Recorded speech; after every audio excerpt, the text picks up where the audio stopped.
Monsieur le Premier ministre, Madame la gouverneure du Rotary Bretagne-Mayenne, Mesdames, Messieurs, dans vos titres et qualités. Après 2 années de travail, le Rotary a finalement pu organiser à la Semaine de la Paix. 3 grandes étapes ont ponctué cette semaine. Lundi, accueil des 10 étudiants américains, découverte de la culture française à travers différentes visites, rencontres à la Maison de l'Europe et des soirées en famille d'accueil. Jeudi, lancement du séminaire pour la paix positive, où les étudiants américains ont travaillé avec 20 Français en anglais. Et finalement, ce soir, la conférence de Monsieur le Premier ministre Jean-Pierre Raffarin, qui, après son exposé, répondra à quelques questions des étudiants. Je serai leur porte-voix pour des questions purement pratiques. Mais pour démarrer cette soirée, j'appelle au pupitre Madame la gouverneure du Rotary Bretagne-Mayenne, Madame Payen-Toulouse.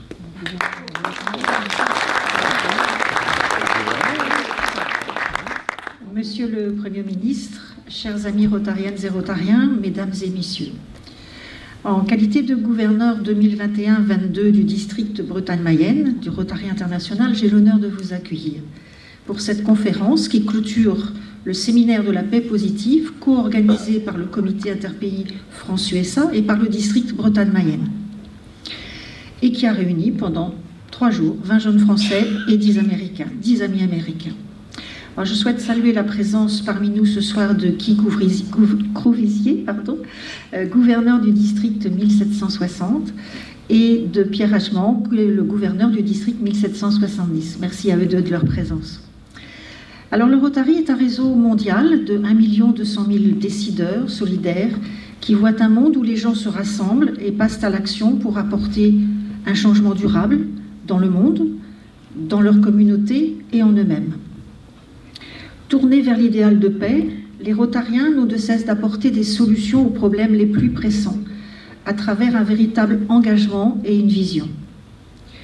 Depuis plus de 110 ans, les membres du Rotary utilisent leur passion, leur dynamisme et leur intelligence pour passer à l'action.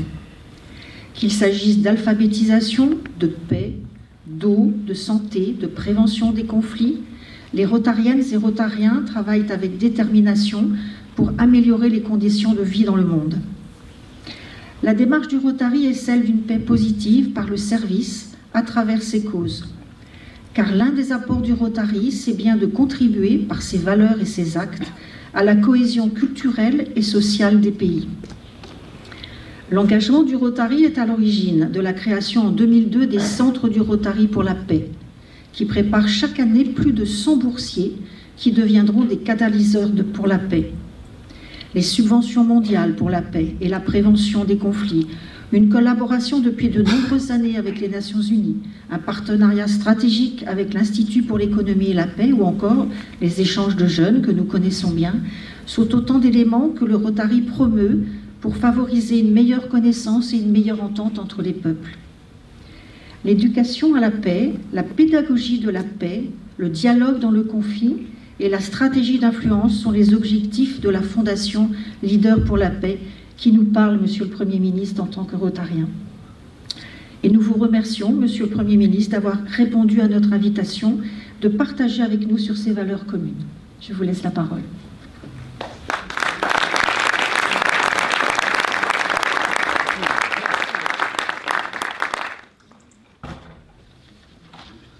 Bonsoir.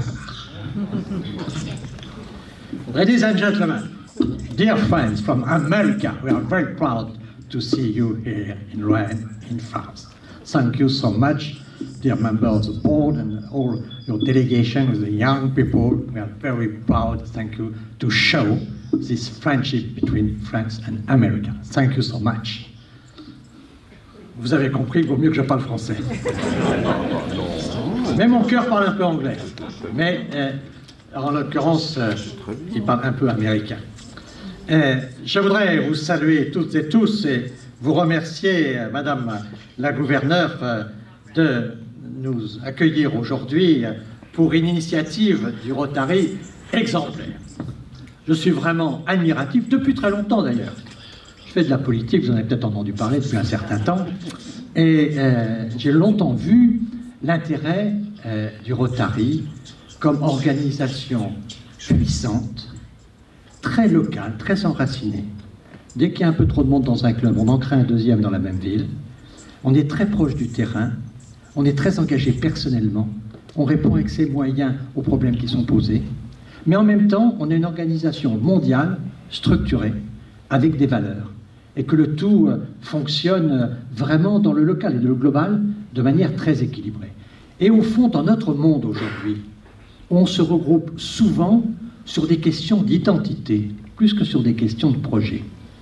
Je trouve que le Rotary, avec ses propres valeurs, fait de l'amitié quelque chose d'utile, voire de fertile, et que finalement vous réglez beaucoup d'initiatives concrètes. Quand on en fait la somme, c'est impressionnant, et c'est une organisation qui n'a rien d'arrogante. Le nombre de gens qui passent plus de temps à parler de ce qu'ils font plutôt que ce qu'ils font, eh bien le Rotary, c'est le contraire, il fait plus qu'il ne le dit. Et je voudrais pour ça vous saluer et vous en remercier.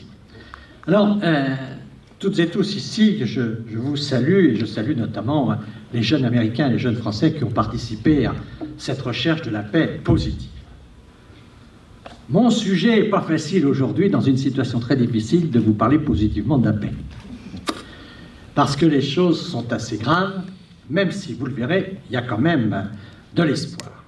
Les choses sont assez graves parce que, aujourd'hui, on voit à l'intérieur de nos sociétés une réelle détérioration des équilibres, que ce soit des déséquilibres dans les régimes démocratiques ou des déséquilibres avec des régimes autoritaires, et que finalement on assiste à l'extérieur à une sorte de montée de la violence et des tensions extrêmement préoccupantes.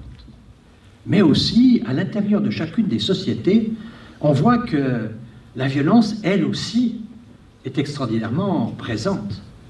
Et nos gilets jaunes et les événements du Capitole ont montré que la violence était dans toutes les sociétés, et il n'y a pratiquement plus de manifestations populaires en Europe qui ne se terminent pas à Madrid, à Berlin ou à Paris par l'expression de la violence. J'étais dans les rues de Paris il y a quelques mois quand deux jeunes assez nerveux et très excités ont mis le feu à une banque. Je trouvais ça désolant et déprimant, mais au fond que deux personnes agitées face à un acte de délinquance, hélas, on en voit souvent. Ce qui m'a terrorisé, c'est que les 1000 personnes qui étaient dans la rue à ce moment-là ont applaudi. C'est-à-dire que la violence a été légitimée. Et donc là, on voit dans l'état d'esprit qu'au fond, de plus en plus, la violence devient une forme d'expression qui est globalement acceptée ou qui risque d'être acceptée. Et cela, il faut bien voir que la violence et la guerre sont des sœurs jumelles. C'est au fond de même nature, c'est la destruction de l'autre. Ça commence par l'ignorance, puis par le manque de respect, et à la fin, c'est la destruction de l'autre. Et violence et guerre sont des sœurs jumelles. Et quand on voit de la violence quelque part, à l'intérieur, on peut se dire attention, ça veut dire que ces peuples capables de violence comme ça peuvent être aussi capables de faire la guerre. Donc le contexte dans lequel nous vivons est un contexte extrêmement préoccupant. Alors, premièrement, je crois qu'il y a une forme de violence, ce qui vient et qui est né surtout de l'organisation de notre monde depuis un certain temps. Le multilatéralisme, notre organisation internationale, qui a maintenant 75 ans, puisqu'elle est née après la Seconde Guerre mondiale. Ce multilatéralisme, à 75 ans, il fait bien son âge. Il n'est pas toujours très efficace, comme le souhaiteraient les peuples des différentes nations. Et dans ce contexte-là, très souvent apparaissent des forces dominantes, et notamment dans un certain nombre de pays, et depuis le 11 septembre, le clan occidental, dans son leadership un peu déclinant, s'est trouvé souvent accusé, et on a vu des tensions se faire contre le leadership du monde. C'était naturellement le 11 septembre, mais ce fut après, partout, tous les actes de terrorisme. Quand vous pensez qu'entre 1979 et 2021, il y a eu 48 000 attentats terroristes dans le monde. 48 000 attentats terroristes. Donc on voit bien qu'on est dans une situation de déstabilisation et surtout un cycle qui devient très préoccupant puisque on voit la violence monter. Ça entraîne chez beaucoup de gens l'aspiration à la sécurité Et l'aspiration à la sécurité entraîne des limitations à la liberté, et beaucoup de gens se plaignent des limitations à la liberté et appellent quelquefois à la violence. C'est-à-dire que violence appelle sécurité, qui appelle liberté, la liberté regrette de la violence. On le voit avec le pass sanitaire, on le voit avec un certain nombre de sujets qui sont des sujets où on répond à une question d'insécurité par un processus de sécurité, mais ce processus de sécurité ampute des libertés et des gens viennent se plaindre en créant d'autres formes d'insécurité. Et donc on est dans un cycle là qui est un cycle assez troublant et on voit évidemment que ce qu'étaient les deux forces considérables du monde occidental, qui étaient d'une part la confiance dans le progrès, la confiance dans la science, et d'autre part la foi dans l'universalisme, le fait qu'on puisse partager un certain nombre de valeurs essentielles, tout ça crée des tensions internationales assez puissantes. Et vous voyez, ce qui est l'indicateur le plus terrible, c'est la croissance des budgets militaires. On voit bien que partout, aujourd'hui, on sent les menaces et donc tout le monde investit dans la défense de manière considérable. Et quand vous voyez le budget américain est de 780 milliards de dollars, la Chine est à 250, donc les États-Unis sont encore devant, mais la Chine augmente pour la 26e fois consécutive.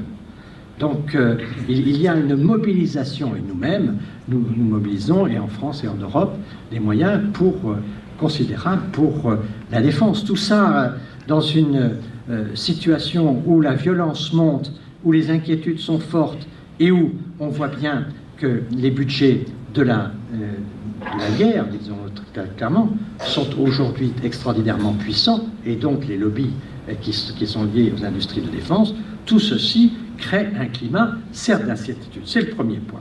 Mon deuxième point, c'est que la guerre, aujourd'hui, est une guerre froide entre deux puissances qui veulent, d'une certaine manière, le leadership mondial. On voit qu'entre leadership et tension et guerre, il y a une relation aujourd'hui qui est une relation peu d'opposition. Aujourd'hui, on appelle ça le piège de Thucydide. Les États-Unis sont face à la montée de la Chine qui s'annonce comme la première économie du monde à un horizon relativement voisin. Elle est d'ailleurs déjà la première économie du monde en parité du pouvoir d'achat. Et donc on voit l'inquiétude que peut avoir les États-Unis, cette grande nation qui a l'habitude et qui a été élevée, qui est fière d'être le rôle de numéro 1 dans le monde, qui est menacée de ne plus être le numéro 1 dans le monde. Et donc ça crée une inquiétude forte aux États-Unis. Le président Trump, avec une certaine forme de brutalité, le président Biden de manière plus diplomatique, sont engagés dans ce piège de Thucydide. Et le numéro 1 voit d'un mauvais œil l'émergence du numéro 2, et le numéro 2 se verrait bien à la place du numéro 1. Et les deux se mobilisent progressivement.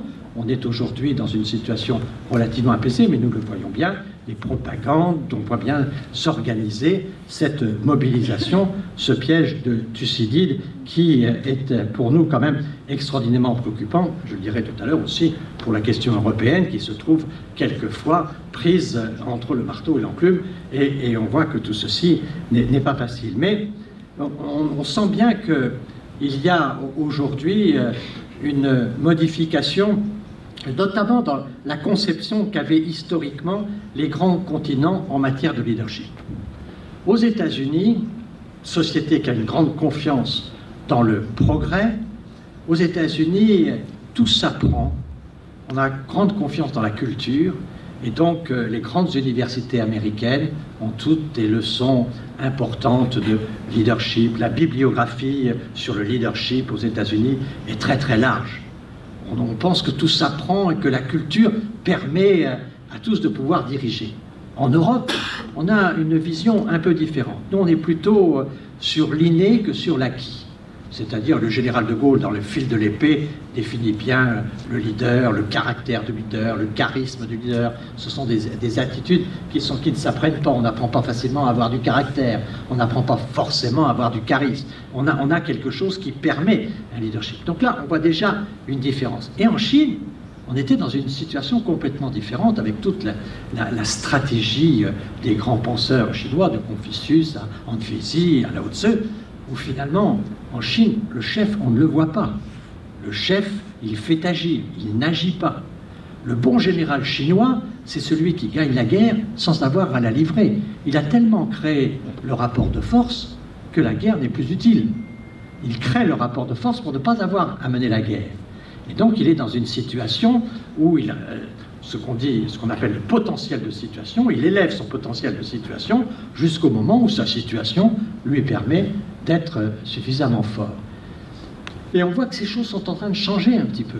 Et notamment, la Chine, avec le président Xi Jinping, a changé cette évolution des choses. Elle n'est plus restée discrète. Le président, les prédécesseurs de Xi Jinping, et notamment Deng Xiaoping, jouaient toujours le côté de la prudence. On traverse la rivière en tâtant les pierres, disait-il. On ne s'affiche pas, on ne cherche pas à faire peur. Mais là, Xi Jinping a pris une position avec un grand projet, les routes de la soie, avec l'accueil des Jeux Olympiques à Pékin, l'accueil de l'exposition universelle à Shanghai. Donc on s'affiche dans le monde, on affiche sa puissance, on affiche sa volonté de puissance aussi. Et tout ceci crée forcément des tensions parce qu'il y a des changements culturels qui sont en train de se passer. Et au fond, le président Xi Jinping, c'est un peu depuis Mao, c'est sans doute le seul président qui est connu dans les rues de Rennes ou dans les rues de son visage à Bangalore ou à San Francisco. Le président Hu Jintao, qui était son prédécesseur, n'était pas connu dans le monde entier. Là, il y a une forme de leadership un peu à l'occidental en Chine qui se crée. Tout ceci fait la promotion des opinions publiques, la mobilisation des opinions publiques, et tout ceci crée un certain nombre de tensions. Et donc il y a dans la situation internationale aujourd'hui cette tension entre les États-Unis et la Chine qui est vraiment quelque chose de dominant et qui va structurer durablement nos relations internationales. Et donc, est-ce que ça peut conduire à la guerre? Est-ce que ça ne peut pas conduire à la guerre? Personne ne peut vraiment le dire. La seule chose qu'on sait, c'est que Taïwan est un sujet très difficile, parce que sur ce sujet-là, on voit que Taïwan, c'est un sujet qui évolue mal pour les Chinois. Les autres sujets, les Chinois ont trouvé des réponses de leur point de vue.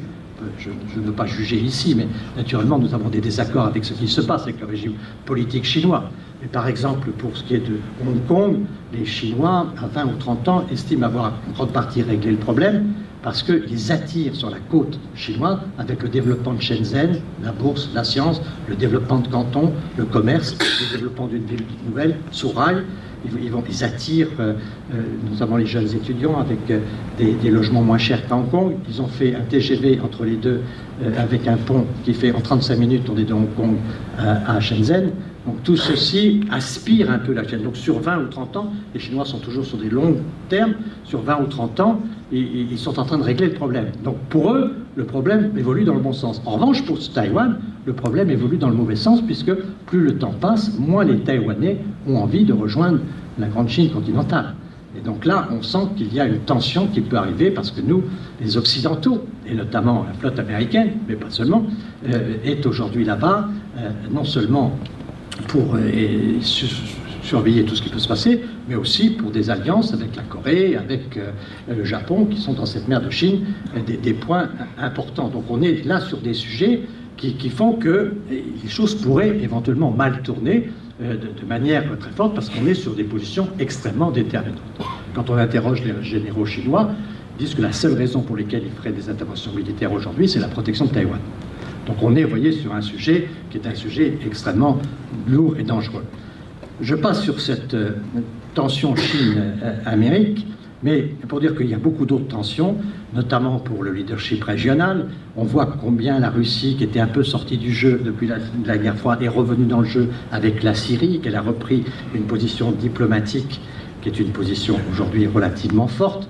Et on voit que l'Iran continue sa pression sur la région. On voit la question du leadership religieux aussi qui apparaît entre chiites et sunnites pour la domination du monde.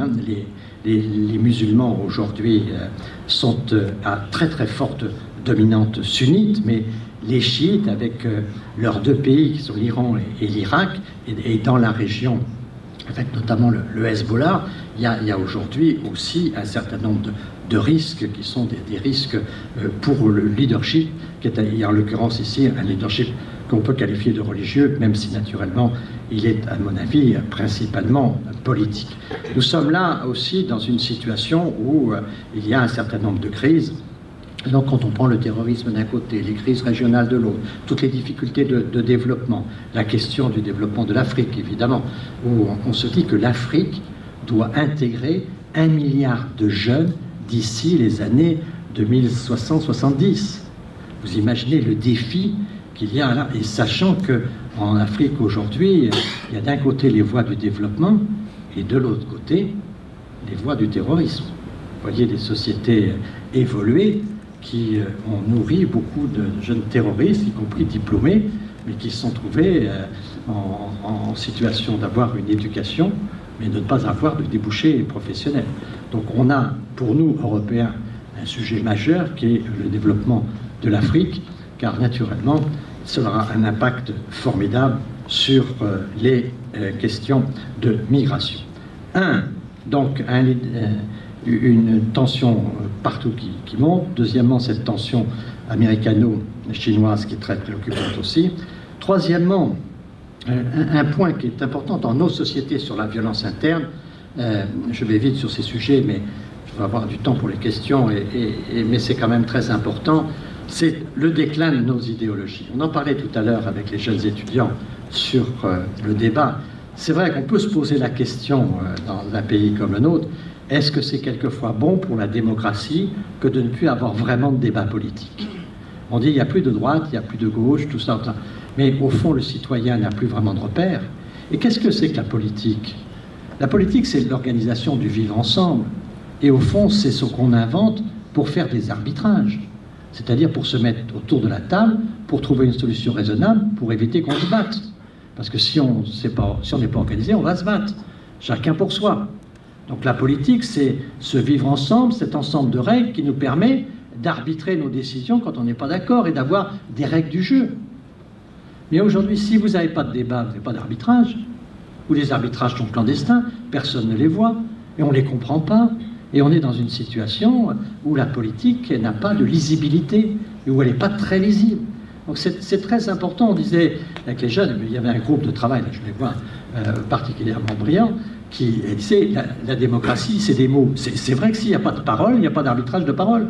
Et s'il n'y a pas d'expression, et s'il n'y a pas la capacité d'avoir des débats, et si le citoyen n'est pas en capacité d'avoir son propre discernement, eh bien, on va se trouver dans une situation quelque peu difficile, parce qu'on aura toujours du mal à expliquer qu'il y a une parole de vérité qui peut venir. Je vois bien que les journaux créent des services contre les fake news, etc.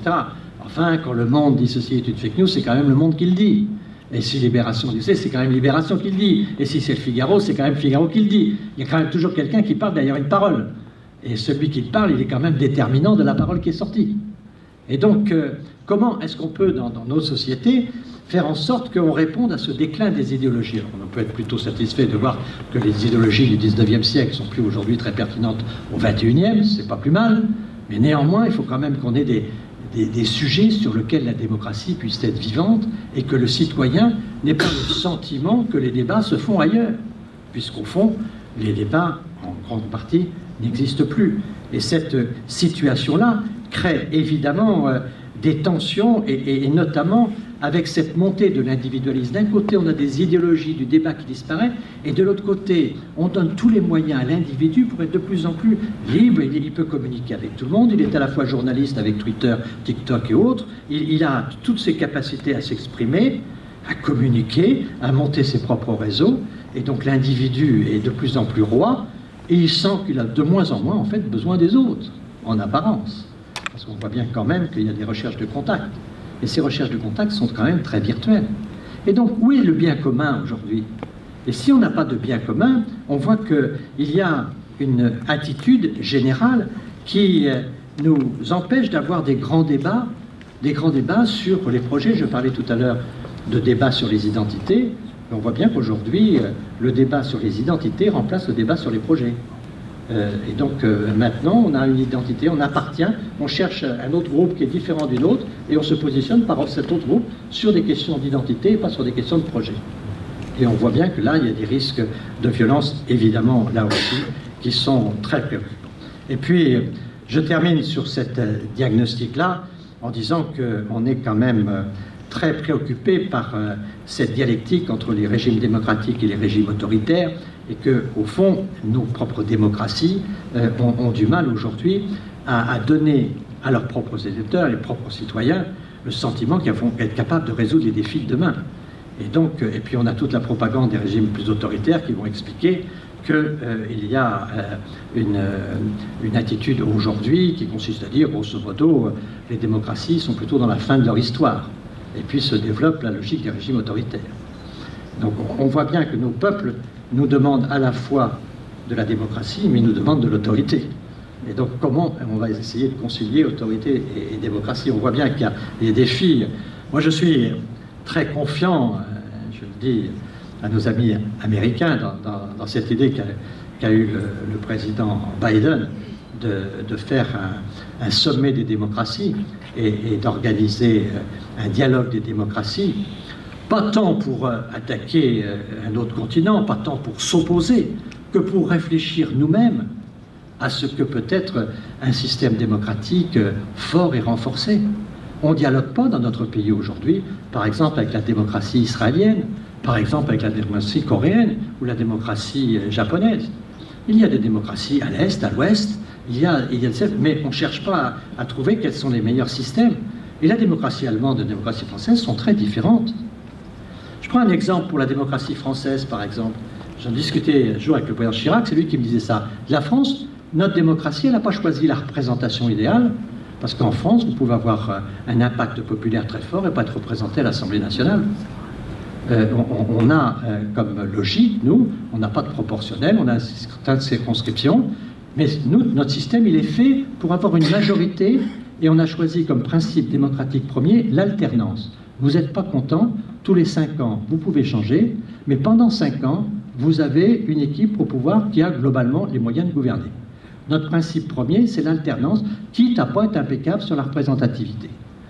Donc ça donne une certaine forme de stabilité, mais naturellement, en termes de représentativité, ce n'est pas idéal. De l'autre côté, vous avez, à l'autre côté de l'extrême, puis entre les deux, vous en avez beaucoup, vous avez Israël, qui a la proportionnelle intégrale, où là, ils ont une représentativité très forte. Toute personne, grosso modo, qui est dans un courant politique, a son représentant à la Knesset. Et dans cette organisation-là, la proportionnelle est intégrale. Naturellement, eux, ils ont une forme d'instabilité de pouvoir assez forte. Parce que, naturellement, ils sont très dispersés. Nous, on est plutôt concentrés, mais pas assez représentatifs. Eux, ils sont très dispersés, mais pas assez efficaces. Donc, comment est-ce qu'on peut essayer de trouver un certain nombre de progrès, et surtout de montrer au monde qu'on peut avoir des progrès et qu'on peut donner au système démocratique? C'est pour ça toute la réflexion de votre position sur la paix positive, c'est d'entretenir les démocraties pour qu'elles soient suffisamment positives pour redonner l'espoir et la confiance aux gens. Si les gens doutent de leur système, on en arrivera à regarder. C'était formidable de voir que les Américains sont allés voter 80 millions de voix pour aller battre un candidat qui, lui, a fait 74 millions alors qu'il en avait fait que 70 à son première élection. Et c'est la participation électorale. C'est belle leçon que donnent démocratiquement les Américains, puisque à côté de ça, nous, quand ça ne va pas, on ne va pas voter. Et donc, c'est l'abstention qui domine chez nous. L'abstention, c'est la fin de la démocratie, à un moment ou à un autre. Hein. La démocratie sans électeurs, ça ne va pas durer longtemps. D'où l'importance de trouver des mécanismes, et d'où l'importance de toutes les réflexions qu'on a pu faire, et toute l'importance de donner quand même toujours au multilatéralisme, au dialogue, ce que vous faites à l'international, créer un certain nombre d'initiatives pour que les gens puissent se parler. On a vu avec la pandémie, c'était quand même assez extraordinaire, on a découvert qu'on était dépendant de la Chine pour le paracétamol, par exemple. On a vu que, alors on dit la souveraineté. Donc d'accord, il faut développer la souveraineté, mais on voit bien qu'on a besoin aussi de coopération, et qu'aujourd'hui on ne peut pas être tout seul dans le monde. Et surtout quand il y a des moteurs de croissance. Notre industrie française, aujourd'hui, elle est très forte en Asie, et elle a besoin de ces marchés. Donc il faut qu'on trouve les équilibres, c'est pas si simple, entre la souveraineté, ce qu'on veut vraiment produire pour nous, pour être libres, et puis la coopération, parce qu'on a besoin des autres. Donc là, on voit bien qu'on a quand même des situations qui sont aussi assez fragiles. On dit on va ramener les usines en porte. Oui, il faut faire attention à notre modèle parce que c'est pas un hasard quand même si en France aujourd'hui, les grandes entreprises industrielles qui font maintenant les fleurons de notre économie sont des industries à très forte marge. Parce que notre système social, il ne se finance pas par des marges à 2%. Il se finance par des marges qui sont quand même très élevées. Et donc il y a une évolution de notre système, parce qu'on a choisi souvent de donner dans notre pays une priorité au temps sur l'argent. On a préféré les 35 heures, on a préféré la retraite à 60 ans. On a choisi souvent le temps, ce qui veut dire qu'on a besoin pour financer notre système social de marges fortes de nos entreprises. Et ces marges fortes, elles se font sur certains types de produits. Et ces types de produits se vendent surtout en Asie. Donc on voit bien qu'on a quand même un certain nombre de sujets là qui sont des sujets à traiter, et on voit bien qu'il faut quand même naturellement défendre notre souveraineté, et de faire en sorte qu'on ne doit pas, sur certains médicaments, être dépendant d'autres pays que les nôtres, mais en même temps, il faut coopérer. Et donc, on voit bien que toute la complexité qu'il y a aujourd'hui à inventer une nouvelle forme de multilatéralisme, de dialogue, de gouvernance mondiale. Donc voilà, je vous ai démoralisé quelque peu, je vois ça. Hein. Bon. Mais je voudrais quand même vous remonter un peu le moral, malgré tout, pour qu'on essaie de trouver quelles sont les pistes qui peuvent être des pistes d'avenir.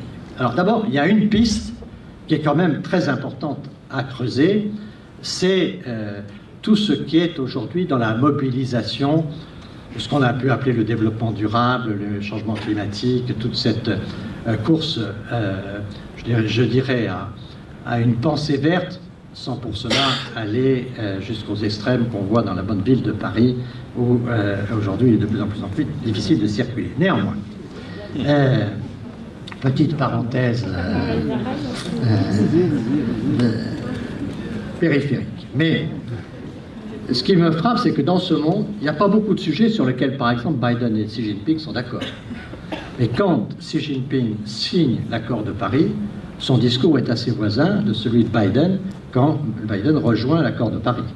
C'est-à-dire ce que moi j'appellerais la planétisation des consciences. C'est-à-dire de se dire que la planète, ce n'était pas un sujet politique. Et maintenant, quand j'ai commencé à faire des tribunes politiques, la planète, ce n'était pas notre sujet. Mais aujourd'hui, c'est le sujet des jeunes et c'est le sujet de la société.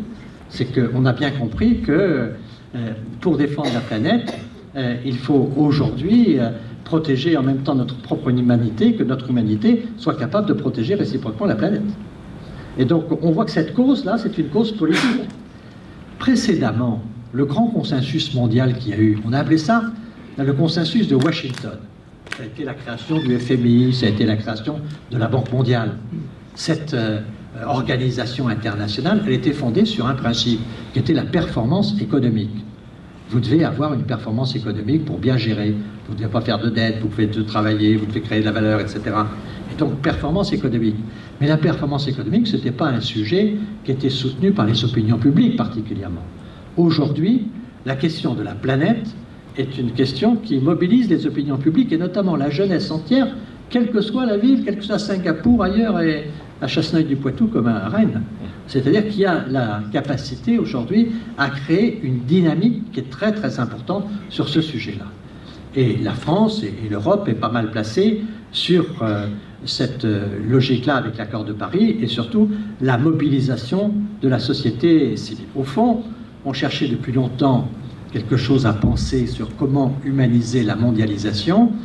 La planétisation, c'est aussi quelque part une humanisation de la mondialisation parce que c'est la protection de l'humanité et ça nous fait une cause à partager avec d'autres où on dépasse un peu nos égoïsmes parce que finalement on est tous face à la même contrainte et c'est à cette contrainte-là qu'il faut apporter un certain nombre de réponses.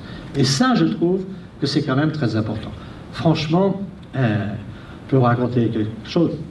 Un jour, j'étais avec ma voiture et j'ai des gardes de sécurité, mais les gardes de sécurité, ils sont très gentils de m'en donner toujours, mais de temps en temps, il y a des menaces, mais c'est assez rare. Mais dans la rue, ils sont toujours inquiets, les policiers qui sont avec nous, qu'on se fasse avec moi, j'aime bien aller dans la rue. Et à un moment, j'étais avec un officier de police, et on était complètement bloqués dans Paris, parce qu'il y avait une manifestation, il y avait 15 000 lycéens dans les rues.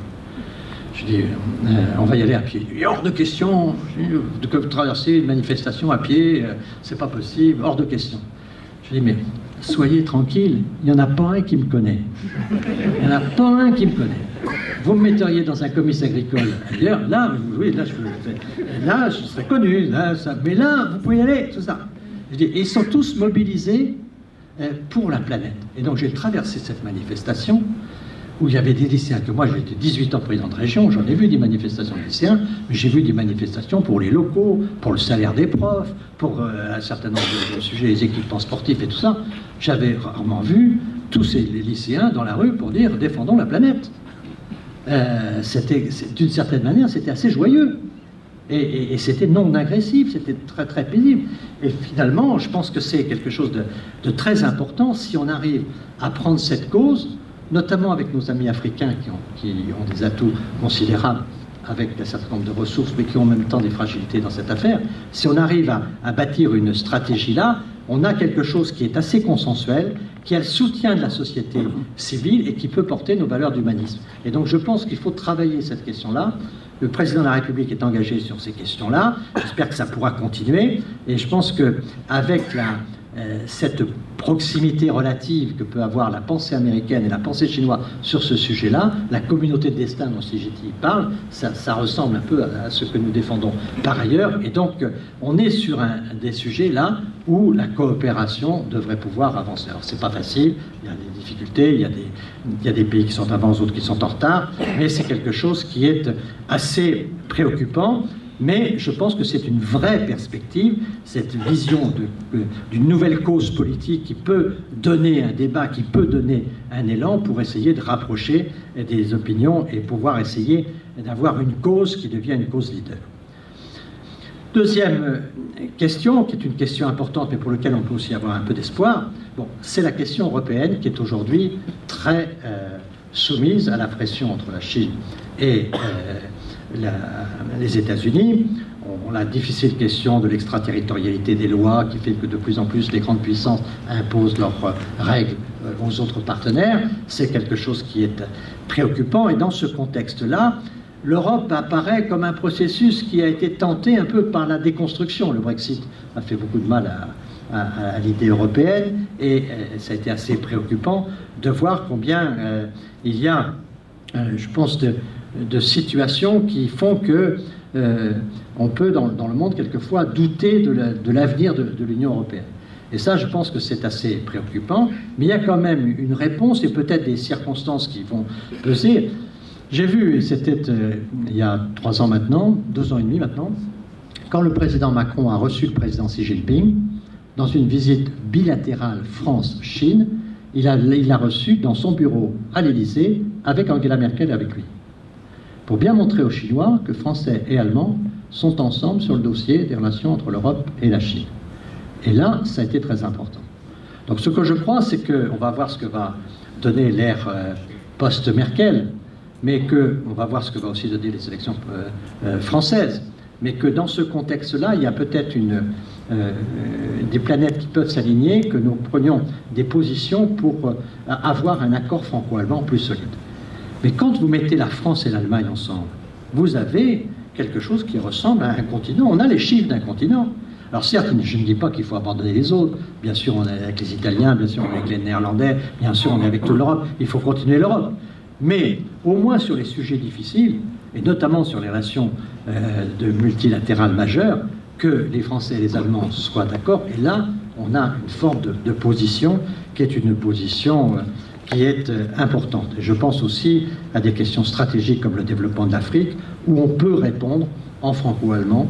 Les Allemands, sous Merkel, ont fait quelques débuts d'efforts, et je pense que c'est des sujets qui peuvent progresser. En tout cas, il faut avoir confiance dans l'Europe, parce que l'Europe, ça a quand même été une réponse à l'horreur, tout ce qu'il y avait, à la honte, à tout ce qu'il y avait de plus affreux. Et je pense que l'Europe peut comprendre qu'elle est aujourd'hui dans une situation extrêmement menaçante, où elle peut sortir de l'histoire, parce que les grandes puissances peuvent envisager le monde forcément sans donner une plus grande importance à chacune de nos nations. En revanche, quand nous sommes rassemblés, notamment rassemblés sur les sujets stratégiques, c'est, je crois, très important. Et moi, je pense que nous devons avoir, notamment avec les États-Unis et avec l'Asie, on doit avoir cet équilibre. Avec les États-Unis, on a un dossier prioritaire qui est le dossier de la performance des démocraties. Comment rendre nos démocraties le plus efficaces possible, comment mobiliser les citoyens pour qu'ils croient de plus en plus à la démocratie, et comment on peut, avec les autres, le front démocratique, comment on peut se renforcer. Et je pense qu'avec les pays émergents, on peut travailler sur la question qui est très essentielle pour nous, qui est la question de l'Afrique. Et je crois qu'un rapport franco-allemand, avec une stratégie franco-allemande, avec d'un côté un partenariat clair avec les alliés de l'histoire, qui sont les alliés américains, mais aussi un partenariat avec les pays émergents pour avoir notre propre souveraineté, je pense qu'il y a là des perspectives qui sont des perspectives qui nous donnent des perspectives d'action. On n'est pas forcément condamné à ne pas pouvoir sortir de ces impasses. Troisième possibilité d'espoir aussi, c'est quand même l'émergence des sociétés civiles. Et ça, je crois qu'il faut... De plus en plus, les sociétés civiles prennent la parole. Et ça, je crois qu'on en a besoin dans nos démocraties. Et donc, c'est, je pense, essentiel de voir aujourd'hui combien on a besoin, dans toutes les coopérations que nous avons internationales, de la coopération, par exemple, des chefs d'entreprise et des leaders des entreprises. On voit que les leaders des entreprises aujourd'hui font partie de ceux dont on a besoin dans la relation entre plusieurs pays. Et c'est vrai... Et je dirais de ce leadership des jeunes, et c'est vrai du leadership des femmes. C'est vrai qu'il y a aujourd'hui dans la société des puissances nouvelles qui jusqu'à maintenant n'existaient pas très fort, ne parlaient pas très fort, n'entraînaient pas très fort, et aujourd'hui on a des sociétés qui sont plus ouvertes, avec plus d'acteurs, et qui sortent un peu les questions techniques de la politique, de ce milieu qui était un peu restreint, et qui fait qu'on n'en parle pas beaucoup. De plus en plus, les questions de politique étrangère sont de plus en plus traitées dans nos sociétés et sont évoquées dans nos grands médias. C'est des choses satisfaisantes, même si quelquefois, naturellement, il y a des angles qui sont des angles partisans, mais il y a quand même globalement un intérêt aujourd'hui pour les sociétés civiles à s'impliquer sur un certain nombre de sujets. C'est très important. La relation, je discutais avec Anthony Blinken, le secrétaire d'État américain, qui nous disait récemment, les questions que vous posez avec la Chine, on les comprend bien, mais comprenez aussi que la Chine, c'est un problème aussi de politique intérieure américaine. Dans la politique intérieure américaine, entre républicains et démocrates, il y a des proximités d'idées sur le dossier chinois. Et donc, s'il y a un sujet sur lequel Biden est assez proche de Trump, je crois, dire ça dans les Américains, je prends mon risque, mais donc je crois comprendre que Biden, c'est sans doute sur le sujet de la Chine qu'il est le plus proche de ce que disait Trump. Et donc, ça veut dire que les sociétés civiles étant engagées dans les débats internes de nos sociétés, ils doivent s'intéresser d'autant plus à la politique étrangère, et je pense aux relations internationales, et je pense qu'il y a beaucoup de gens dans les pays en paix, en croissance, le monde entrepreneurial, et je suis vraiment heureux de voir qu'en Afrique, par exemple, le rôle des femmes, notamment dans les conflits, dans les médiations, le rôle des femmes est très important. Donc nos sociétés, là, sont en train de s'ouvrir, et je crois que c'est quelque chose de très important. Et donc, au fond, on en revient un peu à la conclusion de la piste qu'on a vue tout à l'heure, c'est d'avoir, pour se tirer de tout ça, une sorte de pédagogie de la paix.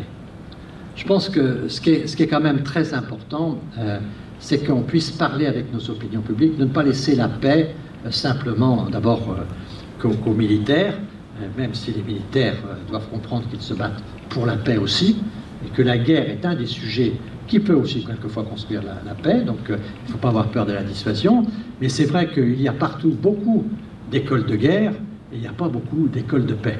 Et pourtant la paix, c'est un travail, ça s'apprend. Et je suis inquiet quand je vois de plus en plus, par exemple dans la diplomatie, qu'on nomme partout, c'est vrai dans les grands pays, c'est vrai dans les plus petits, on nomme des gens qui n'ont pas forcément la connaissance des pays qu'avaient quelquefois leurs prédécesseurs. Il y a 10-15 ans, en France, on ne nommait pas un ambassadeur qui ne parlait pas la langue du pays. Et donc aujourd'hui, on voit des choses, et il n'y a pas que la France dans ce sujet, donc on voit qu'il faut faire des efforts pour aller vers l'autre, pour comprendre l'autre. La diplomatie, ce n'est pas obéir à l'autre, mais c'est comprendre l'autre, penser une stratégie en fonction de l'autre. Et donc on voit bien qu'on a besoin, sur ces questions-là, de faire un certain nombre d'efforts et d'efforts pour être capable de bâtir cette pensée de la paix, qui est une pensée à la fois assez philosophique. Il ne faut pas craindre d'avoir sur ces sujets une pensée philosophique. Qu'est-ce que la dignité? Qu'est-ce que la dignité d'une personne? C'est un vrai sujet parce qu'au fond, c'est quand vous êtes privé de dignité que vous êtes le plus violent. C'est quand on ne vous reconnaît pas votre dignité humaine. C'est quand l'autre ne reconnaît pas que sur la dignité, il y a une vraie égalité. Et ça, il faut pouvoir donner du sens à tout ça. Et puisque les jeunes de la société européenne demandent en permanence qu'on donne du sens aux choses, bien, montrons que la paix, par exemple, c'est aussi le respect de la dignité, mais aussi il faut travailler la notion de dignité pour voir où les gens placent leur dignité et comment on peut faire en sorte qu'on respecte la dignité des uns et des autres. Et donc je pense qu'on a besoin pour la paix, et j'espère que les jeunes étudiants qui ont participé à ces séminaires seront demain des futurs leaders pour la paix, comme ceux avec lesquels nous travaillons, pour se dire que qu'est-ce que c'est qu'un leader? Un leader, il a besoin de légitimité. C'est pas lui qui a la seule légitimité, c'est la légitimité qui lui est donnée. Il a besoin de légitimité, il a besoin de vision. Il ne faut pas faire aujourd'hui de la politique simplement. Vous pouvez être en désaccord avec ce que font les États-Unis aujourd'hui, vous pouvez être en désaccord avec ce que fait la Chine aujourd'hui, mais dans 10 ans, dans 15 ans, vous croyez que les États-Unis auront disparu? Vous croyez que la Chine aura disparu? Et comment ils seront développés? Donc pensons toujours une politique avec une vision. La politique, c'est l'adaptation au quotidien de la vision que nous avons de notre propre avenir. Et donc on a besoin pour des leaders à leur apprendre la légitimité, la vision, l'écoute, savoir écouter. Savoir écouter, c'est quelque chose qu'on connaît bien en politique. Quelqu'un qui a serré des millions de mains dans sa vie peut vous le dire. Il y a 1000 façons de serrer la main. Vous pouvez serrer la main en n'écoutant pas, vous pouvez serrer la main en ignorant l'autre, vous pouvez serrer la main en laissant le jus de l'autre vous entrer dans le plus profond de vous-même. Tout ça, ça dépend comment l'attention que vous avez aux autres. Donc il faut apprendre ça parce qu'il y a des peuples africains, le peuple chinois, sont des peuples très sensibles. Vous avez beau de leur dire vous les aimez, si vous les aimez pas, eh bien ils le comprennent. Vous n'avez pas besoin de leur dire, votre attitude le voit bien. Et donc on a besoin de comprendre ces choses-là et d'avoir une culture, je dirais, du respect. Il faut aussi du courage, du caractère, disait De Gaulle, bien sûr, et puis cette forme aujourd'hui, je crois, très importante de sobriété. La communication, les attitudes, faisons très attention à tout ce qui peut être conflit. Je dis aux plus jeunes, parce que vous serez confrontés, quand vous aurez des responsabilités très importantes, à ce que vous avez dit il y a 20 ans, à ce que vous avez fait il y a 20 ans. Nous, on est confrontés quelquefois à des photos de notre jeunesse. Moi, j'avais des cheveux longs comme ça quand je chantais Johnny Hallyday, donc de temps en temps, je retrouve cette photo. On s'y fait, on s'y habitue. Mais je n'ai pas toutes les déclarations que j'ai pu faire quand j'avais 20 ans et tout ça. Bon, vous avez la mémoire de votre vie qui est à la disposition des autres. Et donc, vous avez intérêt, y compris dans toute situation, à avoir une certaine sobriété dans les relations que vous avez avec autrui. Et donc, il y a là des choses qui sont très, très importantes et qu'il faut pouvoir enseigner dans ce qu'est le comportement d'un créateur de paix, d'un personnage qui cherche à être un leader pour la paix. Alors, naturellement, il faudra toujours essayer de veiller, parce que toute démocratie, tout leadership a ses propres dérives. L'exercice solitaire du pouvoir, disait de Mitterrand à De Gaulle, ben c'est un problème aussi du leadership. Il y a des moments, finalement, où on aime plus la politique que son pays, on aime plus son pouvoir que son pays. Donc ça, c'est très dangereux, donc il faut être attentif. Il faut aussi former les esprits à un certain nombre de dérives pour que les gens soient capables de mesurer en disant « Tiens, là, il y a un peu trop d'hybris, là, il y a un peu trop de ceci, il y a un peu trop de cela. » Il est important aujourd'hui de bien mesurer que, d'accord, il nous faut de l'autorité, d'accord, il nous faut un patron, d'accord, il faut... Non, bien, attention, pas de dérive solitaire de l'exercice du pouvoir. Donc il y a un certain nombre de choses comme ça, comme naturellement la surexposition, la dictature de l'immédiat. Vous voyez ce que je veux dire? On ne peut pas toujours penser que ce qui est important, c'est de décider pour demain. Certes, le quotidien, c'est très important, mais on a aussi à bâtir un avenir pour les plus jeunes, un avenir pour nos propres pays. Et donc, ce qu'il faut qu'on essaie de faire, c'est un peu ce que vous faites ici, dans ce contexte qui est le vôtre, avec votre culture, les valeurs, mais aussi cette démarche tournée vers les jeunes, qui est de construire des acteurs de paix. Au fond, ce dont nous avons besoin aujourd'hui, c'est de gens qui portent cette volonté de faire en sorte que, au fond, derrière la violence, il n'y a aucune solution. Vous voulez la paix à un moment ou à un autre, eh bien, vous êtes obligé d'être dans le bureau de votre pire ennemi et de pouvoir discuter avec lui. Autrement, vous n'aurez pas de paix. Et si vous lui imposez, comme au traité de Versailles, une défaite qu'il n'a pas acceptée, vous le retrouvez 40 ans après. Et donc on est dans cette position-là où il faut considérer aujourd'hui que nous avons à travailler sur cette pédagogie populaire de la paix. Et donc que ce soit une cause, comme la planète en est une autre, ce sont des causes qu'il faut essayer de s'approprier, de mettre en avant et donner envie aux gens de se battre pour ces causes-là. J'espère que je vous donne envie d'avoir envie de vous battre pour ces causes-là. Et dites-vous bien que quand on n'a plus d'envie, on est déjà mort. Et donc c'est comme ça, et ça c'est vrai des personnes comme des nations. Et si notre nation ne sait pas pourquoi elle veut se battre, eh bien, elle n'a aucune chance d'avoir de l'avenir. Mais si en revanche, elle sait que sur la planétisation des consciences, nous avons notre mot à dire, nous avons un pays qui a des forces considérables, nous avons des scientifiques de très haut niveau, et nous avons cet accord de Paris qui nous donne une légitimité, là nous avons une perspective. Comme nous avons une perspective pour participer au développement de l'Afrique, comme nous avons une perspective de construire cette pensée de la paix. Donc, Saint-Exupéry l'a dit avant moi, au Rotary, on est responsable, ça c'est moi qui le dis, et Saint-Exupéry disait, quand on est responsable, on n'a pas le droit d'être désespéré. Je vous remercie.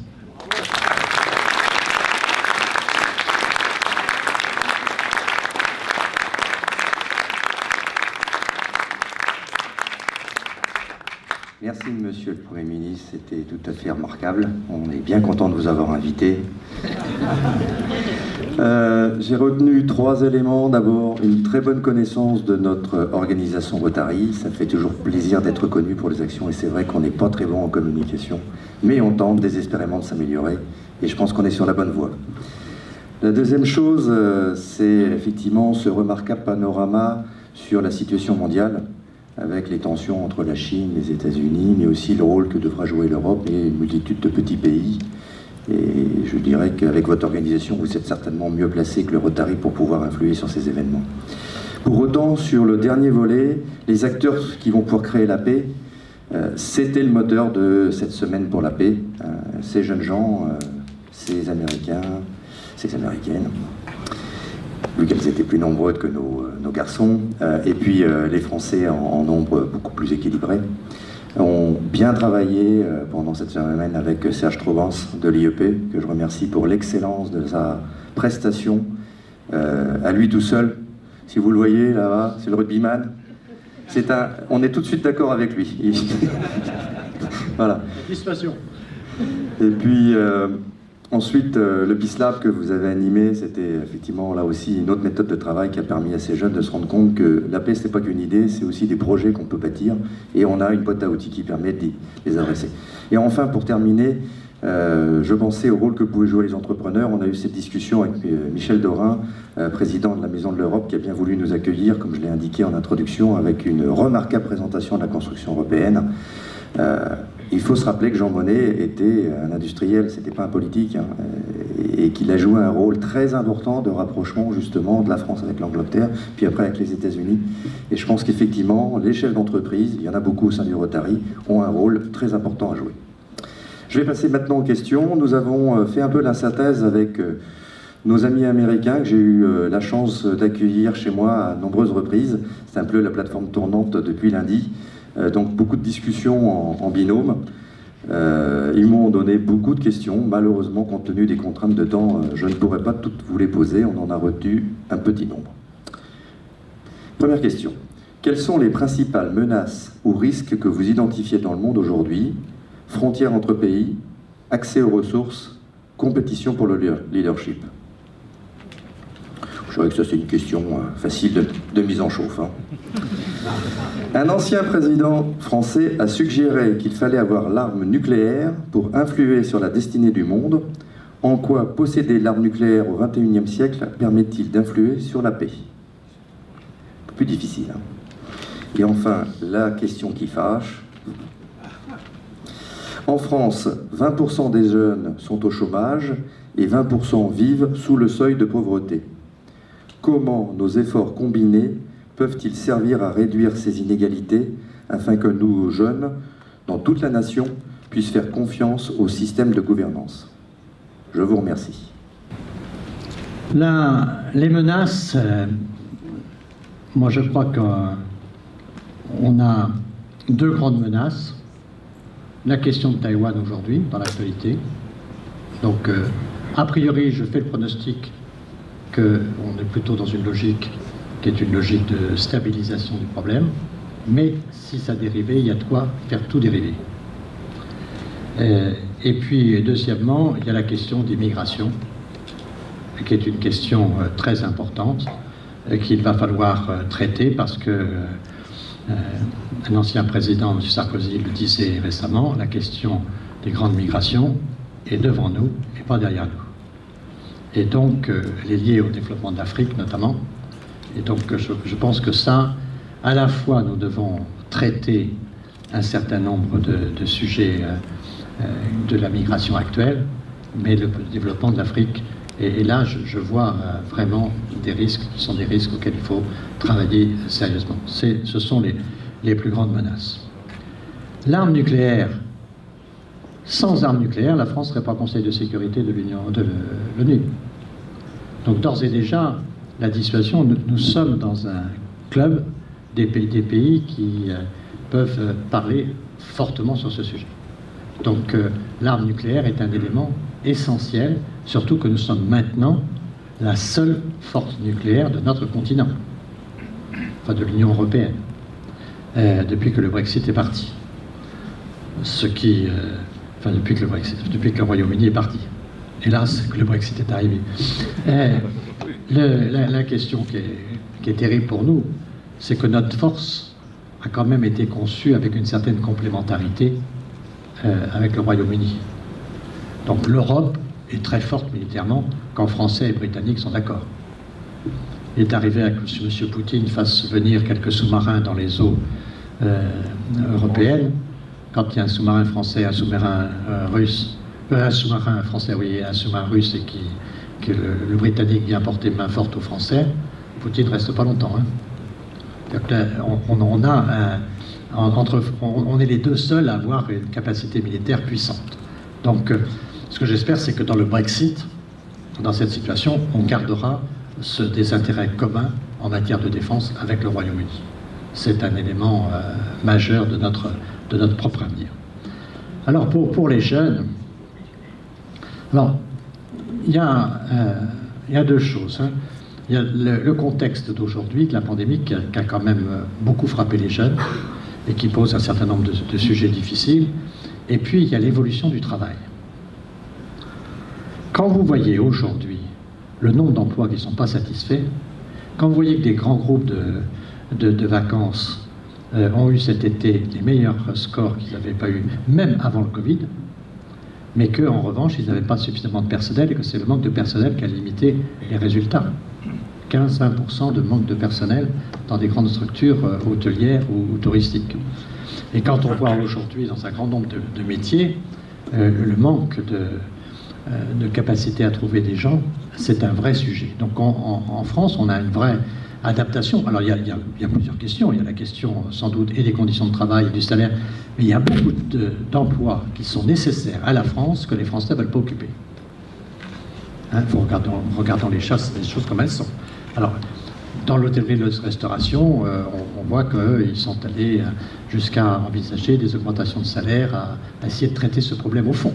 Mais il y a vraiment un sujet qui impacte les jeunes, mais qui est assez impactant aussi sur notre taux de chômage, alors qu'il y a des emplois qui sont des emplois disponibles. Donc ça, c'est un point très important. Et puis, il y a toute cette évolution du travail qui est quand même assez bouleversante avec la révolution digitale qui vient. Et ce que nous connaissons aujourd'hui, c'est le début de mutation. On l'a vu avec le télétravail, avec la pandémie, mais on va le voir avec la place que va prendre l'intelligence artificielle. Il est évident que les bouleversements vont être très importants. Et donc là, je crois que de ce point de vue-là, là aussi, tout comme pour la paix, il serait bien d'avoir une éducation assez populaire de ce que va être l'intelligence artificielle. Parce que ça va bouleverser tout. Tout ce qui pourra être résolu par des algorithmes sera résolu par des algorithmes. Donc ça va changer complètement la notion de travail. Et ça va changer aussi beaucoup les questions de rémunération. Donc c'est vrai que les jeunes aujourd'hui ont beaucoup souffert de la pandémie, mais c'est vrai qu'ils sont dans une mutation. Et donc dans leur orientation, dans leur préparation, ils doivent anticiper l'économie de demain, enfin l'économie même qui commence maintenant, mais qui est une économie complètement différente. Quand vous voyez la question du véhicule électrique est une question qui a été bouleversée en 2-3 ans, ça fait 20 ans ou 30 ans qu'on en parle. Moi j'ai fait il y a plus de 25 ans avec Michel Crépeau, maire de La Rochelle-Poitiers en véhicule électrique, et pendant 25 ans ça n'a pas bougé. Puis d'un seul coup, en 2 ou 3 ans ou 4 ans, on voit les choses qui sont en train de se bouleverser. Mais la France, comme l'Allemagne, pour nous, la voiture, c'était quoi? La voiture, c'était un moteur. C'était tout un métier, le moteur. Maintenant, la voiture, c'est plus un moteur. C'est du plastique et des batteries. Et beaucoup d'intelligence. Beaucoup d'intelligence. Et donc là, on voit que ça change complètement les métiers. Et donc, ça, je pense que c'est très difficile aujourd'hui d'anticiper ce qui sera le futur, mais les jeunes, dans leur formation, doivent chercher d'être au plus près de ce que sont ces nouvelles technologies qui vont construire notre société de demain. Et je dirais qu'il faut qu'on soit très attentif à eux, et quand vous disiez que la société civile pour les entrepreneurs, je pense qu'il faut associer les jeunes beaucoup plus à notre vie politique aujourd'hui, parce que le monde va être tellement transformé que de toute façon, ils comprendront mieux le monde que nous. Et donc, c'est à eux de voir un peu les réponses qu'ils peuvent envisager à ces situations. Donc, je crois qu'il est très important aujourd'hui de faire en sorte que les générations nouvelles soient vraiment en première ligne de ces mutations, parce que c'est elles qui peuvent nous aider à surmonter tout ça. Le gap va être très lourd pour nous tous. Merci bien pour ces réponses. C'est sûr que la technologie, le digital, c'est mon métier, donc je ne peux qu'approuver ce que vous dites. L'évolution des métiers impactés par l'intelligence artificielle, c'est une évidence. J'espère que tous nos jeunes en ont conscience, parce que la façon dont ils vont travailler dans les années qui viennent vont subir des mutations absolument spectaculaires. Et on voit qu'on peut faire beaucoup de choses. On le voit, ne serait-ce qu'avec cette société DeepL, qui utilise l'intelligence artificielle pour faire de la traduction en ligne. Quand on voit par rapport à la performance de Google Traduction, Google qui est quand même un monstre international, ils ont réussi à faire quelque chose qui fait des traductions multilangues absolument phénoménales. Merci encore pour ces interventions. Nous allons appeler maintenant, au nom du Rotary, Jean-Marie Poincer, président du CIP France-USA, qui souhaitait vous faire des remerciements officiels. Voilà. Avant de faire des remerciements pour Monsieur le Premier ministre, je voudrais aussi vous dire et profiter que vous soyez nombreux de ce district pour que je vous redise toute ma gratitude envers Christophe et son épouse. Ils ont fait tous les deux, ils ont joué un rôle tout à fait majeur dans l'arrivée à la fois de l'équipe américaine, bien sûr, et toute cette acclimatation. Et je profite aussi du fait que certainement de nombreuses familles sont là, de familles qui les ont accueillis, pour vous aussi vous remercier. Donc, mon cher Christophe, avec toute ma reconnaissance, nous avons travaillé ensemble pendant quelques mois, mais je dois dire que je suis impressionné par l'efficacité avec laquelle tu nous as mené cette affaire. Donc, merci encore, je propose qu'on l'applaudisse. Alors, je n'ai bien sûr pas oublié son épouse Florence, qui ce matin s'est levée de bonne heure, elle est là, voilà, s'est levée de bonne heure pour venir faire les tests PCR pour tous les Américains qui partent après-demain. Voilà. Alors maintenant, now I would like to ask Peter to come over. Donc, monsieur le Premier ministre, nous sommes très heureux et je vais laisser la parole, pour vous remercier, je vais laisser la parole à Peter.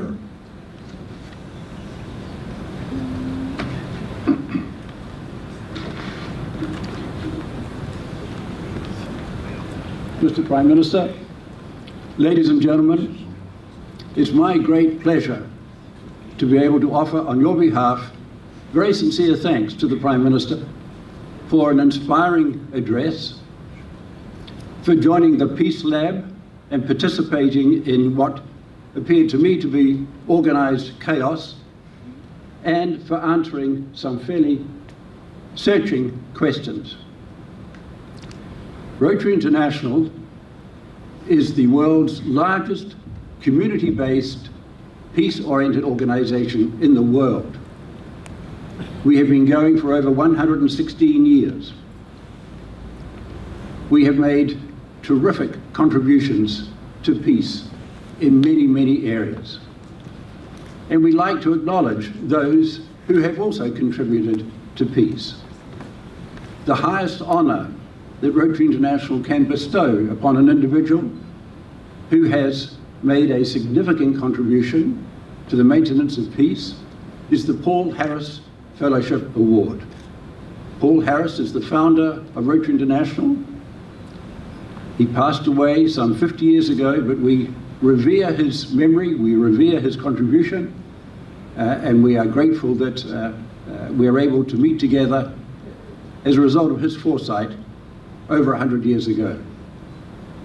Mr. Prime Minister, you have a most impressive and enviable record of promoting peace, not only in France, but throughout the world, culminating in assuming the highly prestigious position of Prime Minister. It's my great pleasure, on behalf of the President of Rotary International and the President and Chair of the Trustees of the Rotary Foundation, to award you a Rotary Paul Harris Fellowship. And I'd like to read to you the official citation. So would you please stand up?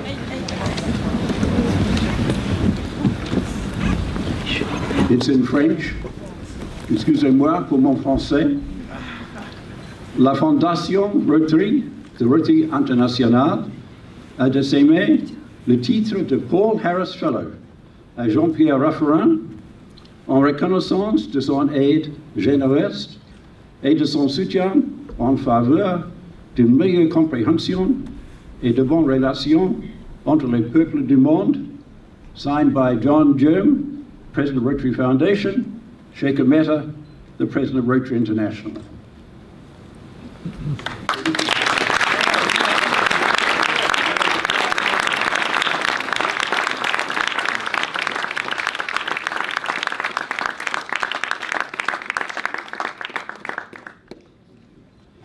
Un moment, s'il vous plaît. Madame. Sure.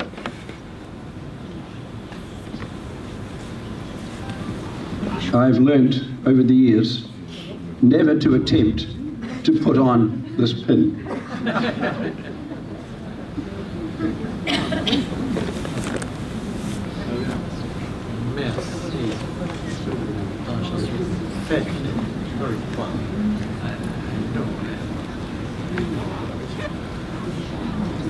Bravo.